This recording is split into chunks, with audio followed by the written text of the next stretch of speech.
My name is Margaret Ellen Voss and I am 61 years old. 14 months ago, my younger sister Diane called me for the first time in 11 years. And the first words out of her mouth were not hello, not I'm sorry, not how are you. They were, Mama's will has a problem, and you need to come home. I want you to sit with that for a moment. 11 years. Not a birthday card. Not a text message when our father had his first stroke. Or his second. Not a phone call when I buried my mentor, my grandmother Nora, who was the only person in that family who ever truly saw me. 11 years of silence. And then a phone call about a will. About money. About a problem that, as it turned out, was not a problem for me at all, but was very much a problem for Diane. What she didn't know, what none of them knew, was that I had been keeping records for 23 years. I had a navy blue binder, 3 inches thick, organized by date, with 214 individual entries. Every promise broken. Every dollar redirected. Every document signed without my knowledge. Every lie told in a room I was not supposed to be in. I had been quiet for a long time. But quiet is not the same as unprepared. Before I take you into this story, I want to ask you to please take a moment to like this video and subscribe to the channel if you haven't already. It truly does make a difference. And drop your city and what time it is where you are in the comments. I love reading those. Every single one. Now let me take you back to Harlan County, Kentucky, in the autumn of 1969, when I was 7 years old, and I first understood that not all children in a family are loved the same way. My father, Raymond Voss, worked the coal office, not the mine itself, but the administrative side, which in Harlan County in those years meant he wore a tie and kept books and was considered a step above, though not by much. My mother, Patricia N. Voss, née Holt, did not work outside the home, which was her choice and her pride and, I came to understand later, the source of a particular kind of frustration that she directed inward and then outward, mostly at me. We lived in a white clapboard house on Sycamore Street with a porch that listed slightly to the left and a kitchen that smelled permanently of bacon grease and Maxwell House coffee and, in October, of the apple butter my grandmother Nora put up every year in mason jars with red wax seals. Diane was born when I was 4. She came into the world in the way that some children do, as if the family had been waiting specifically for her. My mother's face changed when Diane was in the room. I noticed it before I had words for it. There was a softness that appeared, a particular quality of attention, like a lamp turned toward a plant. When Diane cried, my mother moved. When I cried, my mother waited. I don't say this with bitterness anymore. I say it the way you describe weather. It was cold in those years. And that is simply what the temperature was. The specific memory I return to most often is my 7th birthday. My mother had made a cake for Diane's 4th birthday 3 months earlier. A white layer cake with pink roses made of buttercream frosting. Ordered from the bakery on Cumberland Avenue. The one with the blue awning. I remember the box it came in. I remember the ribbon. I remember that 16 people came to Diane's party, and that my mother wore her good dress, the one with the navy blue trim, and that she laughed all afternoon. For my 7th birthday, there was a cupcake. A single cupcake from a box mix, with chocolate frosting from a can. My mother put a candle in it and sang happy birthday in a voice that suggested she was completing a task. My father was working. My grandmother Nora was there, She was the one who held my hand under the table. Later, when the dishes were done and my mother had gone to put Diane to bed, an elaborate ritual that involved 3 books and a song and a glass of warm milk, my grandmother Nora sat with me at the kitchen table, and she said something I have carried in my chest for 54 years. She said, "Margaret, the way people treat you is a reflection of their own capacity, not your worth. Don't you ever let their smallness become your measurement." I was 7.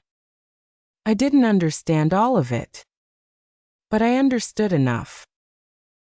Nora was my father's mother, which meant she held a particular position in our household, respected but not quite embraced, tolerated in the way that in-laws sometimes are when the wife is the center of gravity.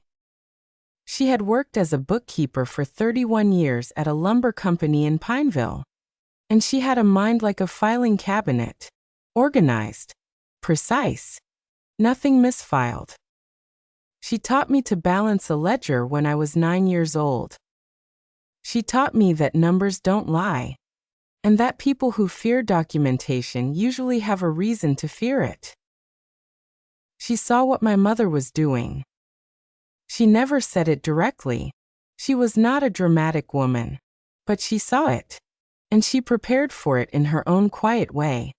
And I did not know the full extent of that preparation until much, much later. I was a good student, not because anyone particularly encouraged it, but because school was the one place where the rules were the same for everyone. And I was very good at following rules and even better at understanding which ones actually mattered. I graduated 3rd in my class from Harlan County High School in June of 1981. My grandmother Nora came to the ceremony. My mother came because it would have looked strange not to. Diane, who was 14 and had already learned to perform for an audience, cried and said she was so proud of me. And my mother put her arm around Diane and said, "She's always been the sensitive one."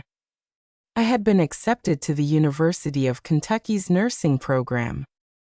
I had applied on my own, filled out the paperwork at the school library, asked my guidance counselor, Mr. Aldridge, to review my personal statement. I had not told my parents until the acceptance letter arrived, because I had learned by then that announcing a hope gave people the opportunity to diminish it before it could take root. When the letter came, my father said, "That's real good, Margaret."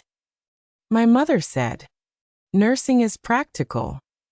What neither of them said was that they had, the previous year, opened a savings account for Diane's future education, $8,400, which in 1981 was not a small sum, and that there was no corresponding account for me. I did not know this yet. I would not know it for another 4 years. I went to the University of Kentucky on a combination of academic scholarships, a Pell Grant, and a $2,000 personal loan from my grandmother Nora, which she told me was a gift, not a loan, and which I tried to repay 3 times over the following years, and which she refused 3 times, with the same quiet smile. I worked 22 hours a week at the university library during my first 2 years, and then at the hospital cafeteria during my clinical years. I ate a lot of ramen noodles from the shop on Limestone Street, 39 cents a package in 1982. I had one good dress, cream-colored cotton from a consignment shop on South Broadway, that I wore to every formal occasion for 4 years.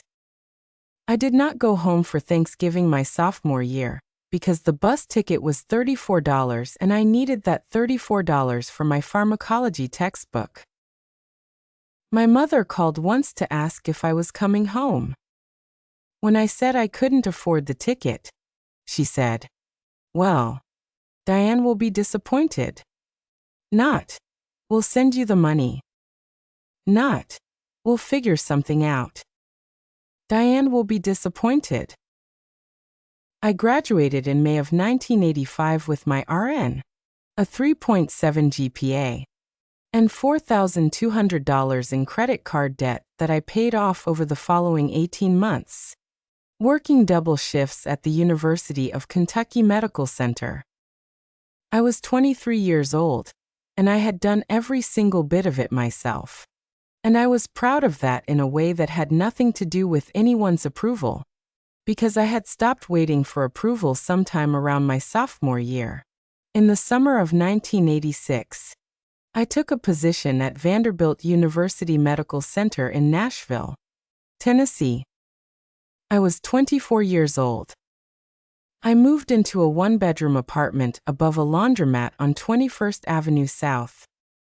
The apartment smelled of warm fabric and detergent, which I found oddly comforting. I could hear the machines running at all hours, a steady, rhythmic sound, like the world doing its work. I worked nights for the first 18 months. I read everything I could find about healthcare administration. I took an online course in medical billing. I took another in organizational management. I was building something, slowly, the way you build anything that lasts, one careful layer at a time. I met my husband, Thomas Voss. I kept my name when we married, just added his, in 1991. He was a civil engineer, a quiet man from Murfreesboro with a dry sense of humor and an absolute gift for listening. He had a sister he was close to and parents who were kind and uncomplicated in their affection. And the first time I sat at his family's dinner table and watched his mother pass him the bread basket with a smile that was simply, genuinely warm, I had to look at my own hands for a moment to collect myself. I had not known that was a thing that happened in families. Thomas knew about my family from early in our relationship. Not everything. I told him the outline. He never pushed for more than I was ready to give. He said, once, "You don't owe anyone access to your pain just because they're curious about it." I wrote that down in my journal that night. We were married on April 14, 1993. In a small ceremony at a chapel in Brentwood. 42 people. My grandmother Nora was there, in a lavender dress and pearl earrings, and she danced with Thomas's father at the reception and laughed in a way I had not heard her laugh in years. My parents came. My mother wore a Hermes scarf she had recently purchased and spent most of the reception talking to Thomas's colleagues about the scarf. Diane was my maid of honor. I had asked her because I was still, at 31, trying to maintain the relationship, still hoping that adulthood would level something between us. She gave a toast that was primarily about herself. I did not cry at my own wedding. I was so focused on not crying that I remember every detail with unusual clarity. The smell of the gardenias in my bouquet. The exact temperature of Thomas's hand when he took mine. The way the afternoon light came through the chapel windows at 3:47 in the afternoon and landed on my grandmother Nora's face, and how she looked at me with an expression I can only describe as recognition. Now I need to tell you about July 15, 2003. Because that is the day the fracture became a break. And the break became a wound that took me a long time to stop bleeding from. By 2003, I was 39 years old and had been promoted to Director of Nursing Operations at Vanderbilt. I managed a team of 47 staff across 3 units. I had a salary of $94,000 a year, which I had earned through 17 years of incremental, documented, undeniable competence. Thomas and I had a house in Brentwood, 3 bedrooms, a back porch with a garden that I tended on Sunday mornings. We did not have children, by choice, and we were at peace with that choice. My father had his first stroke in February of 2003. It was moderate. He recovered most of his function. But it changed him. He became quieter, more reflective. He called me more often than he had in the previous decade, and our conversations were longer and different in quality. He said to me once, in March, "I don't think I was fair to you, Margaret." I said, "I know, Daddy." He said, "I'm sorry for that." And I believed him. I believed that he meant it, even if he didn't fully understand the scope of what he was apologizing for. What happened in July of that year was not about my father.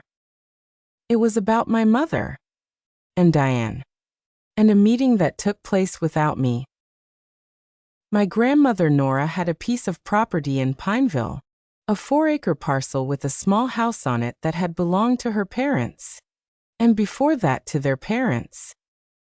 It was not worth a fortune by any objective measure, but by 2003 a developer had expressed interest in the land, and the appraisal came in at $340,000. Nora was 84 years old and in good health, but beginning to think about what came next, as people do. My mother and Diane drove to Pineville on July 15, 2003, without telling me. I know the date because I found the mileage log in Diane's car 3 years later, during a period when we were still speaking, and she left it in the back seat when I drove her to the airport. I know what they discussed because my grandmother Nora told me, in her own time, in her own way. They went to persuade Nora to deed the property to my mother, with the understanding that it would eventually pass to Diane. They told Nora that I was doing well financially, that I didn't need it, that Diane was struggling.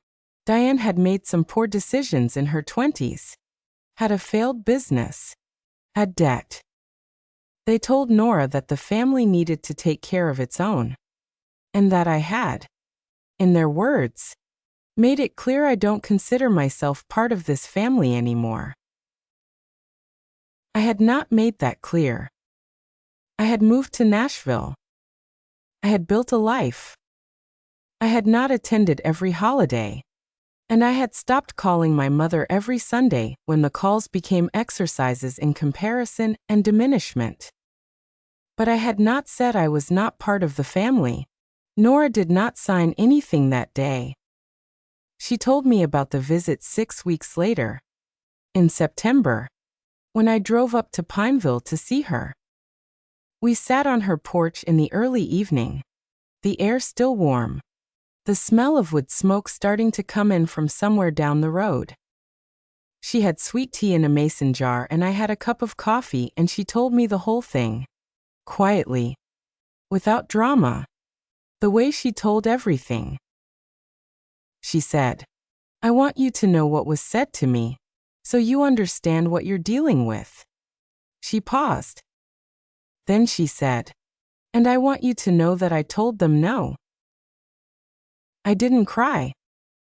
I sat with my coffee and I looked out at the yard and I counted 11 seconds before I trusted my voice. "What did they say when you told them no?" I asked. Nora took a sip of her sweet tea. "Your mother said I was being sentimental.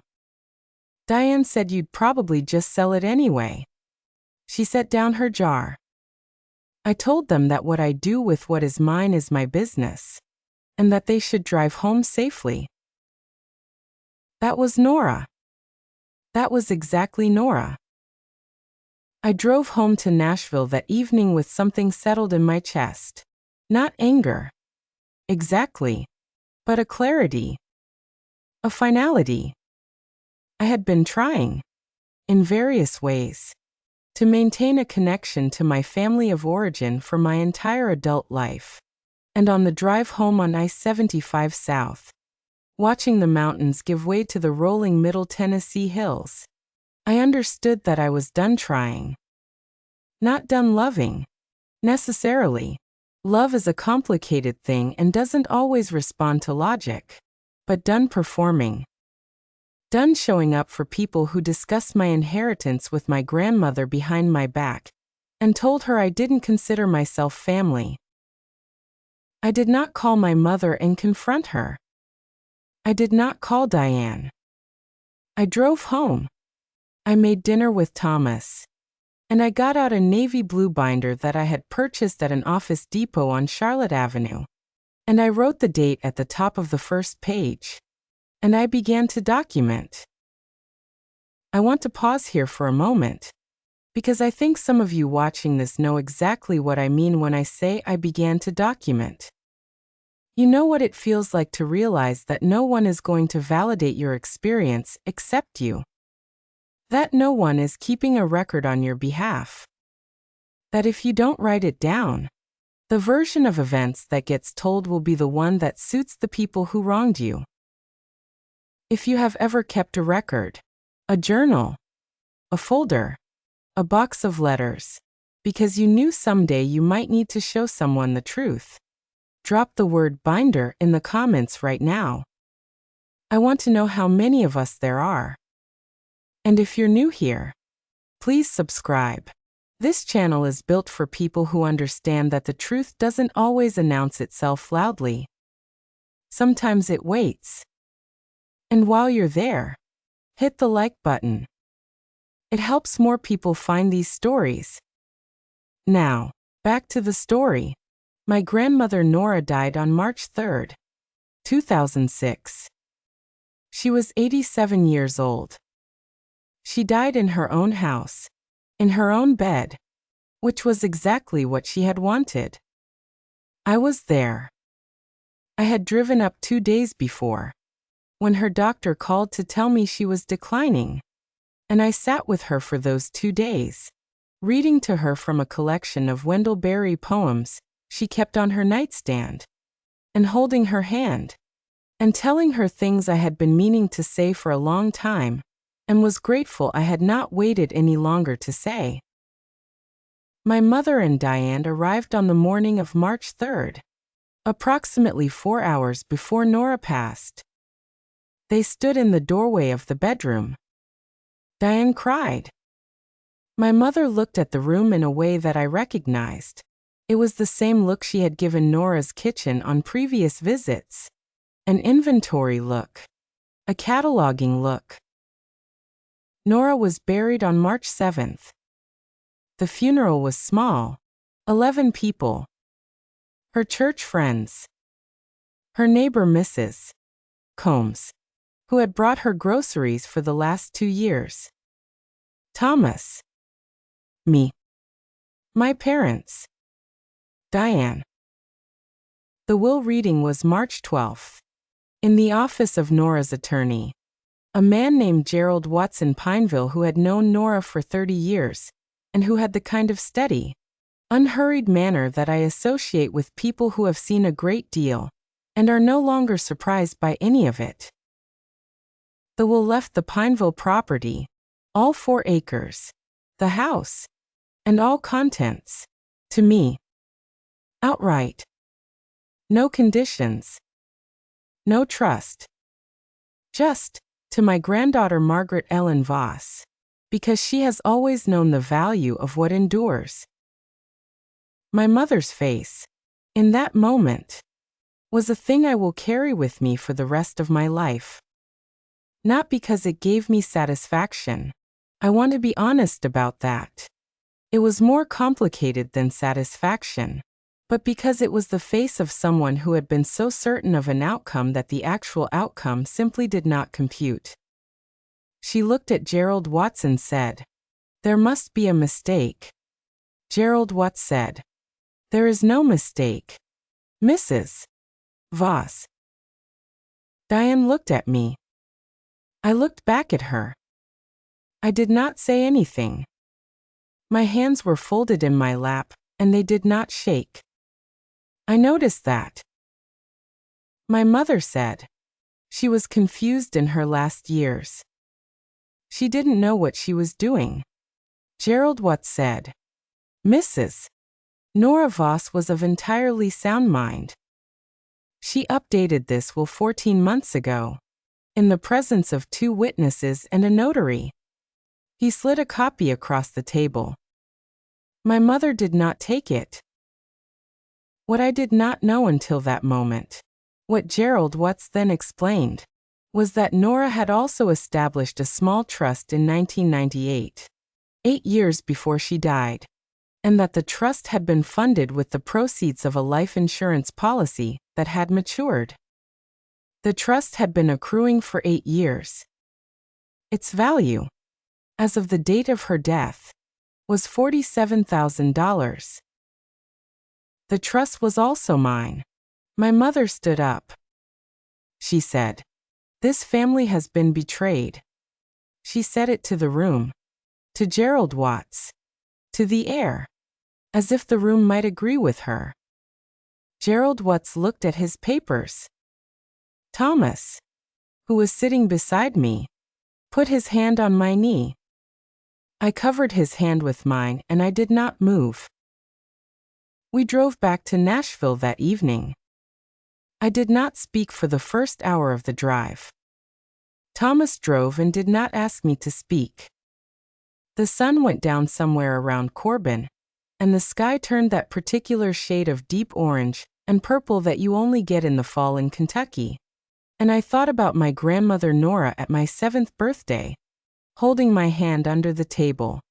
And I thought about the way she had looked at me in the chapel at my wedding. And I thought she knew. She knew all of it. And she prepared. And she did it quietly. And she never once made it dramatic. She just made it certain. I sold the Pineville property 2 years later, in 2008, for $318,000. The market had shifted slightly from the earlier appraisal. I used a portion of that money to pay off the remainder of our mortgage. I put the rest in a fund that Thomas and I have used, over the years, for things that matter to us: a trip to Ireland in 2011, a donation to the Nursing Scholarship Fund at Vanderbilt, a kitchen renovation that included a back window that looks out over the garden.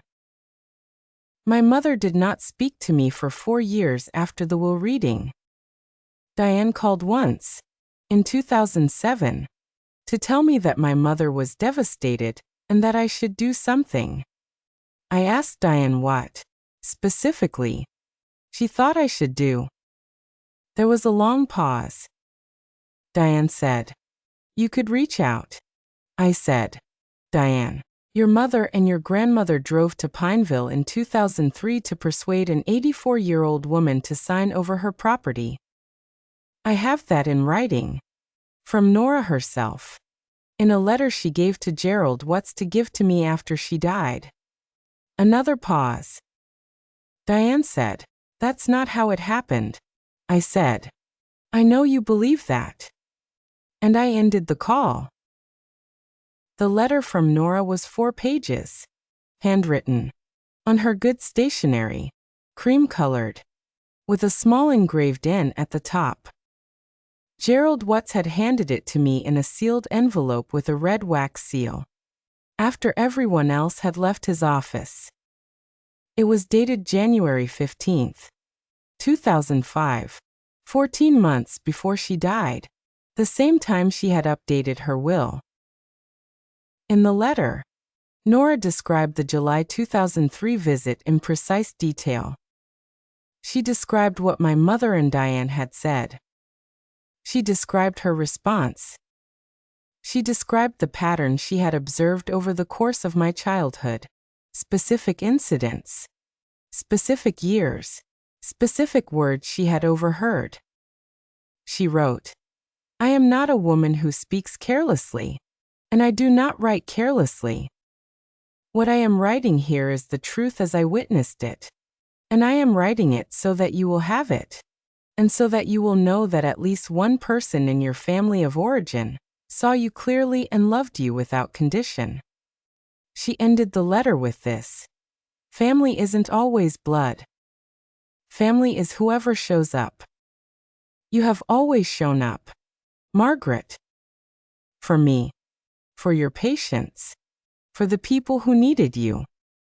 That is who you are. Don't let anyone tell you otherwise. I have read that letter 47 times. I know because I made a mark in the margin each time. A small pencil mark.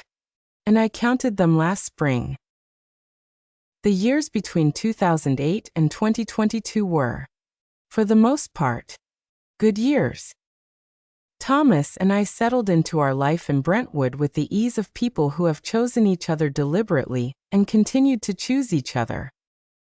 I was promoted to Vice President of Clinical Operations at Vanderbilt in 2011, a title that came with a salary of $187,000, and a team of 112 people, and a level of institutional responsibility that I took seriously in the way I take everything seriously. I was good at my job. I was good at it because I was organized, because I documented everything, because I understood that systems are only as reliable as the people who maintain them, and I was the kind of person who maintained things. My father had his second stroke in September of 2015. This one was more significant. He lost some speech, some mobility on his left side. He was in a rehabilitation facility in Harlan for 6 weeks, and I drove up 3 times during that period. My mother was there each time, and we were civil to each other in the way that people are civil when there is a patient in the room who needs calm around him. My father would look at me when I came in and his eyes would do something. A softening, a relief, that I found both moving and painful. He died in February of 2019. Quietly, in his sleep, in the house on Sycamore Street. He was 81 years old. I drove up for the funeral, which was a proper service at the First Baptist Church, with a reception afterward at my parents' house. 63 people came. My mother received condolences in the front room in a black dress and her Hermes scarf, and performed her grief with the same attention to audience that she had always brought to her performances. Diane gave a eulogy that was beautifully written and genuinely moving in parts. I sat in the third pew and I listened and I thought about my father saying, "I don't think I was fair to you, Margaret." And I thought about the fact that he had said it, which was more than most people get. I did not give a eulogy. I had not been asked. When I mentioned this to Thomas on the drive home, he said, "Did you want to?" I thought about it. I said, "I think I said what I needed to say to him directly." And that was true. I had said it. In the rehabilitation facility in 2015, sitting beside his bed while he slept, saying it quietly to the room, to him, to whatever part of him could still receive it. I had said, "I know you loved me the way you knew how. I forgive you for the ways that wasn't enough. I hope you knew I turned out all right." After my father's death, my mother became more dependent on Diane. And Diane, who had never fully resolved her own financial instability, became more dependent on my mother's resources. My mother's house was paid off. My father had had a modest life insurance policy and a pension from the coal company. It was not wealth, but it was stability, and Diane had begun, in the way that certain people do, to think of it as her own. I know this because Diane's husband, a man named Carl who I had always found to be more honest than Diane gave him credit for, called me in November of 2021. He said he thought I should know that Diane had been managing my mother's finances for the past 2 years, and that some decisions had been made that he was not comfortable with. He said he was not in a position to give me details, but that if I ever needed to look into things, I should look into them carefully. I thanked Carl. I made a note in my navy blue binder. Entry number 187. I want to pause here again, because I think some of you are starting to understand where this is going, and I want to give you a moment to breathe. Because what comes next is the part that took 11 years of silence to arrive at. And it arrived in the form of a phone call on a Tuesday morning in September of 2022, at 9:14 a.m., while I was sitting at my kitchen table with my second cup of coffee, reading a report I needed to review before a 10 o'clock meeting. My phone rang. I looked at the screen. It was Diane. I stared at it for 4 rings. Then I answered. She said, "Margaret." "It's Diane." As if I might not know. I said, "Hello, Diane." She said, "Mama's will has a problem, and you need to come home." I want to be precise about what I felt in that moment, because I think precision matters here. I did not feel vindicated. I did not feel angry. I felt something closer to the feeling you get when a weather system you have been tracking for a long time finally arrives. Not surprise. Not pleasure. Just the particular alertness of a person who has been paying attention and is now watching the thing they paid attention to finally come into view. I said, "Tell me about the problem."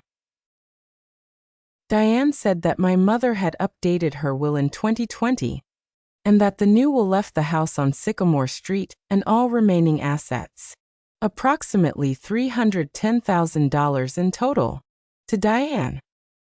She said that there was a question about whether our mother had been of sound mind in 2020, because she had been diagnosed with early-stage dementia in the spring of that year, and that the attorney who had drawn up the new will was now under scrutiny from the State Bar Association. She said that some people, she did not specify who, had suggested that the 2020 will might not hold up, and that the previous will, from 2014, might be the operative document, and that the 2014 will had split the estate equally between the two of us. She said, "I just think it would be better if we could resolve this as a family, before it goes any further." I let 4 seconds pass. Then I said, "I'll come." She said, "Good. Good. I knew you'd be reasonable." A pause. "Could you come this weekend? Mama's been asking for you." That last part. I noted it. My mother had not asked for me in 11 years. I noted it and I said, "I'll come Saturday." I spent Thursday and Friday preparing. I went through my navy blue binder, all 214 entries, which had grown to 231 by that point. I pulled the relevant documents, Nora's letter, the 2003 mileage log, the records from Gerald Watt's office, the notes from Carl's phone call, and a set of documents I had obtained through a contact at the county clerk's office in Harlan, property transfer records, financial filings, a power of attorney document signed in March of 2020, 1 month before my mother's dementia diagnosis was formally documented. I also called Gerald Watts. He was retired but not unreachable. I told him what Diane had told me. He listened without interrupting. Then he said, "Nora would have seen this coming." I said, "Yes. She would have." I drove to Harlan on Saturday morning, leaving Brentwood at 6:30 a.m. Thomas offered to come. I told him I needed to do this one alone, but that I would call him when it was done. He said, "I'll have dinner ready." That is Thomas. That is what 29 years of the right person looks like. The meeting was at my mother's house, at 2 o'clock in the afternoon. When I arrived at 1:45, There were 3 cars in the driveway besides my mother's, Diane's, Carl's, and a car I didn't recognize. I sat in my own car for 2 minutes, looking at the house on Sycamore Street. The porch still listed slightly to the left. The kitchen window was the same kitchen window it had always been.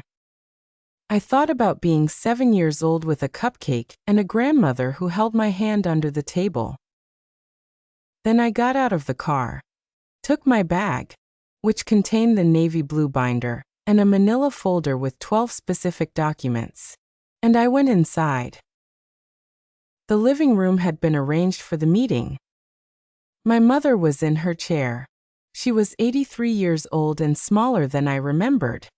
Her hair fully white now, wearing a beige cardigan and her pearl earrings. She looked at me when I came in and said, "Margaret." Nothing else.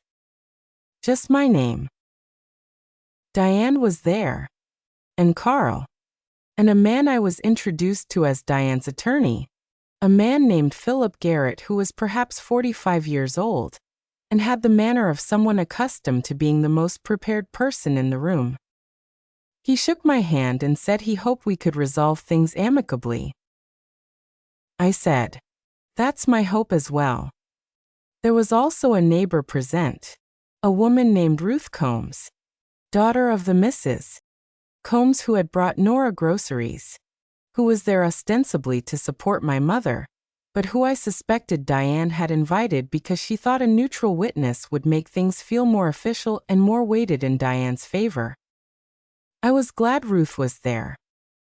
I was glad for every witness in that room. We sat down. Diane opened the meeting by explaining the situation in the way she had explained it to me on the phone, but with more framing. She talked about how hard the last few years had been, caring for our mother, managing the finances, making difficult decisions. She talked about how she had been present, and I had not been. She said, "I'm not trying to be unfair, Margaret. I just think the 2020 will reflect what Mama actually wanted, and I think we should honor that." I let her finish. I did not interrupt. I counted 17 seconds of silence after she stopped speaking, and then I set my bag on the coffee table, and I took out the navy blue binder and the manila folder. Diane looked at the binder. Philip Garrett looked at the binder. My mother looked at the window.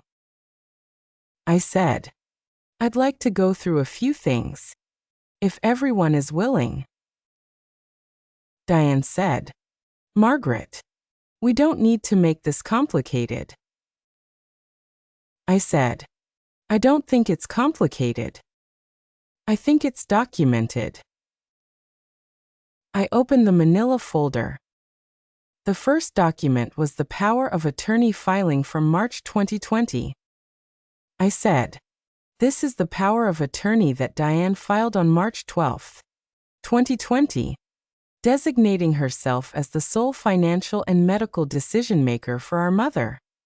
I set it on the coffee table where everyone could see it. Our mother's dementia diagnosis is formally documented in her medical records as April 28, 2020, 47 days after this filing. However, her primary care physician, Dr. Anita Sharma, noted concerns about cognitive function in her chart as early as January 2020, 2 months before this filing. I had a copy of those chart notes. I set them beside the power of attorney. Philip Garrett said, "Where did you get those?" His voice was careful.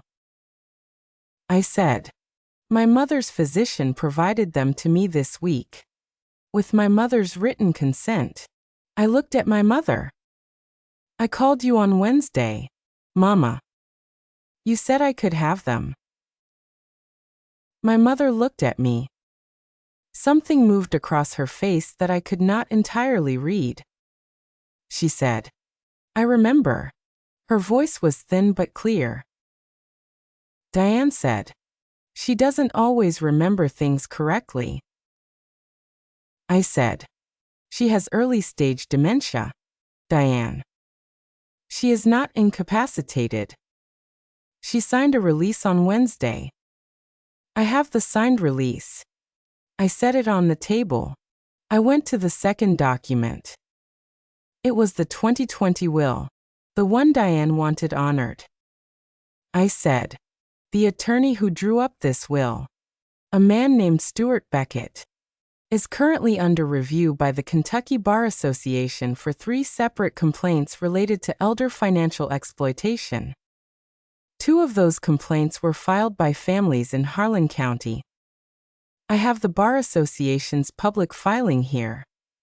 I set it on the table. Mr. Beckett drew up this will on May 15, 2020, 17 days after our mother's formal dementia diagnosis. He did not obtain a physician's certification of competency before proceeding. That is a required step under Kentucky law when a client has a documented cognitive impairment. Philip Garrett was quiet. He was looking at the Bar Association filing. Diane said, Margaret, you're twisting everything. Her voice had gone up slightly. I was here. I was the one taking care of her. You weren't here. You haven't been here. I said, I know. And I want to acknowledge that you were present in ways I was not. And that caring for a parent is hard work. I meant that. I said it without irony. But being present and being a fiduciary are different things. And the question here is the fiduciary one. I opened the navy blue binder. I said, I've been keeping records for 23 years. I want to share some of them. Diane said, Oh, for God's sake, Margaret.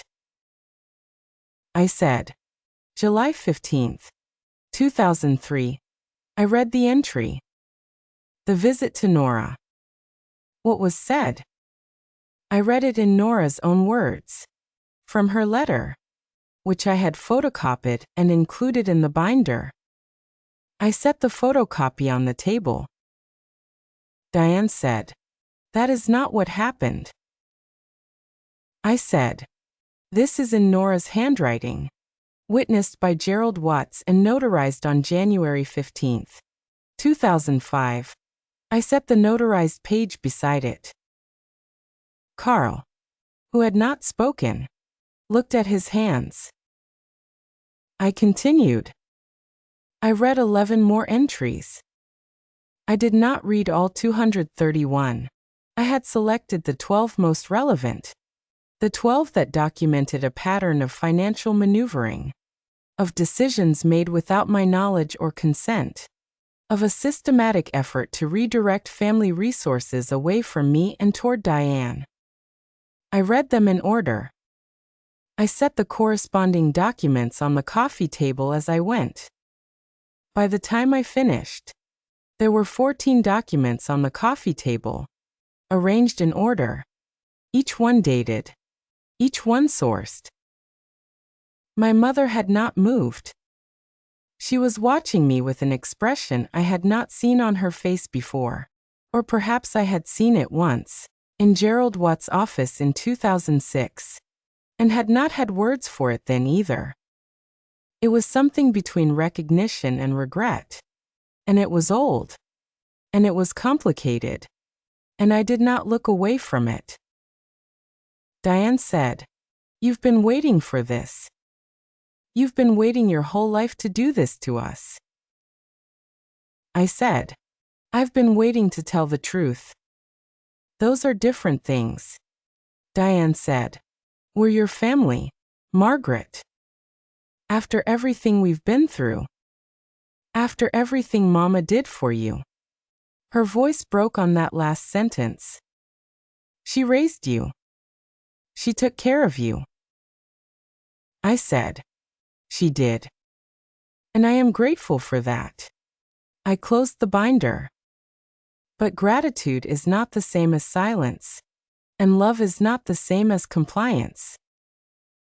Philip Garrett said, quietly, Mrs.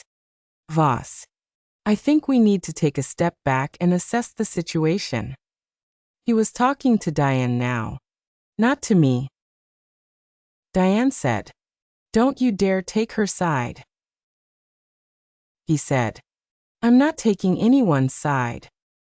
I'm telling you that what's on that table changes the legal landscape significantly, and I think we need to discuss it privately before we say anything further. My mother said, that's enough. Her voice was quiet, but it was clear. Everyone in the room went still. She said it again. That's enough. She looked at Diane. Let her finish. Diane stared at our mother. She said, Mama. My mother said, I said let her finish. Diane. I looked at my mother. I said, I don't need to say anything more. Everything I have to say is on that table. I paused. I didn't come here to punish anyone. I came because you asked me to come, and because I thought it was time for the truth to be in the room. Ruth Combs, who had not said a word through any of this, was looking at the documents on the coffee table. She was a quiet woman, perhaps 70, with the steady eyes of someone who has lived in a small community long enough to understand that reputations are built and eroded over time, and that what happens in a living room on a Saturday afternoon has a way of becoming known. I picked up my binder. I picked up the manila folder. I put them back in my bag. I said, I'm going to go get some air. Take whatever time you need. I went out to the porch. The air was cool. It was late September. The leaves just beginning to turn on the hillside behind the house. I sat on the porch step and I called Thomas. He answered on the second ring. I said, It's done. He said, Are you all right? I said, I am. I really am. I heard him exhale. He said, I'll start dinner. I sat on that porch for 22 minutes. I did not cry. I thought about Nora. I thought about the apple butter in mason jars with red wax seals, and the way she had held my hand under the table, and the 4 pages of cream-colored stationery with the engraved N, and the 47 pencil marks in the margin. I thought about the fact that she had been gone for 16 years and she was still, somehow, in that room with me, in every document I had set on that table. The screen door opened behind me. I turned. It was my mother. She came to the porch slowly. She used a cane now, and she stood beside me and she looked out at the yard. She didn't say anything for a long time. Then she said, I wasn't a good mother to you. I said, No. You weren't. She said, I don't know how to explain it. I said, You don't have to. She said, I'm sorry, Margaret. I looked at her. She was 83 years old and small and wearing a beige cardigan, and she was, I could see, genuinely sorry in the way that very old people sometimes become genuinely sorry, not because they have changed, but because they have finally run out of the energy required to be otherwise. I said, I know. I meant it. I forgave you a long time ago. Not for your sake. For mine. She nodded. She stood there for another moment. Then she went back inside. I drove home to Brentwood that evening. The sun set somewhere around London, Kentucky, and the sky went from orange to purple to dark. and I drove through it in silence. The binder in the back seat. The window cracked. The air smelling of autumn and distance. In the weeks that followed, things moved with the quiet inevitability of documented truth. Philip Garrett withdrew from representing Diane, citing a conflict of interest. The 2020 will was formally challenged, and a probate court in Harlan County appointed an independent administrator to review the estate. Stuart Beckett, the attorney who had drawn up the 2020 will, received a formal censure from the Kentucky Bar Association in December of that year, one of 4 complaints that resulted in the suspension of his license. Diane and Carl separated in January of the following year. I don't know all the details of that, and I did not seek them out. Carl sent me a brief email in February, saying only, "I'm sorry I didn't say something sooner. I should have." I wrote back, "You did say something. You called me in 2021. That mattered." The 2014 will was ultimately upheld. My mother's estate was divided equally between Diane and me. My share came to $152,000. I put $50,000 of it into the nursing scholarship fund at Vanderbilt, in my grandmother Nora's name. The rest is in savings. My mother is still living in a memory care facility in Harlan now. I visit her twice a year. Our conversations are short and not always coherent, but she knows me when I walk in. She says my name. She holds my hand. It is not the relationship I would have chosen, and it is not the one I mourned for years, but it is what it is, and I have made peace with what it is. Diane sent me a letter in March of last year. It was 3 pages, handwritten, and it was the most honest thing I have ever received from her. She did not excuse what she had done. She said she had spent most of her life feeling like she had to compete for something, and that she had never examined why, or whether the competition was real, or what it had cost her. She said she knew she had hurt me. She said she didn't expect forgiveness, but she wanted me to know she was sorry. I read the letter twice. I wrote back. I said, "I hear you. I am not ready for a relationship, but I am not close to one either. Let's see what time makes possible." That is where we are. I have thought a great deal, in the months since that Saturday in Harlan, about what family means, what it really means, stripped of obligation and performance, and the particular tyranny of blood. I think Nora was right. I think family is whoever shows up. It is Thomas, who has shown up for 31 years without fanfare or condition. It is the colleagues who became friends, the patients who taught me things about dignity and endurance that no textbook contains. It is the neighbor who brings groceries. It is the grandmother who holds your hand under the table and speaks one true thing into the dark, and then spends the next 30 years making sure you have the documentation to prove it. I think about the 7-year-old girl on Sycamore Street with her single cupcake and her grandmother's hand. And I think, she turned out all right. She turned out more than all right. She learned to keep records, and to stay calm, and to let the truth do the work that anger never could. She learned that the loudest person in the room is rarely the most powerful one. She learned that silence, chosen deliberately, is not weakness. It is the kind of strength that takes a long time to build, and lasts a very long time once you have it. If you are watching this and you recognize yourself in any part of this story, if you have been the child who got the cupcake while someone else got the cake, if you have been the one who was told you didn't need what you were never given, If you have been the one who built something quietly and alone while people who were supposed to love you made plans without you, I want you to hear this. Your record is not nothing. Your patience is not nothing.